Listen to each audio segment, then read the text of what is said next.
Siyang totoong Ronald McDonald, hindi ang naaalala mo sa mga patalastas.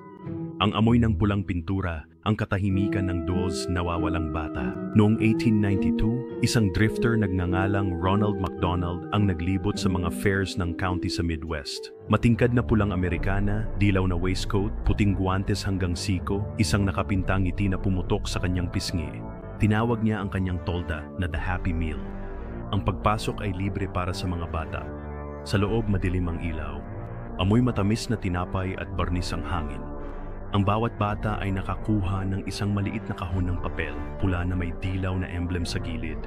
Sa loob, isang malambot na tinapay, isang hiwa ng malamig na karne, isang laruang kahoy na inukit ng kamay, at isang card, kumain ka na, bumalik ka bukas. Walang nakitang mali ang mga magulang. Ngunit lumabas ang mga bata na maputla at tahimik. Ang ilan ay hindi kumain ng ilang araw. Ang ilan ay hindi nagsasalita sa lahat. Sa pagtatapos tag-araw, 12 bata na wala sa bayan kung saan lumitaw kanyang tolda. Nang halughugin batas kanyang bagon, nakita nilang walang laman ito, maliban sa kahon pulang pintura, dilaw tela, at dose-dosenang hindi nagamit kahon papel.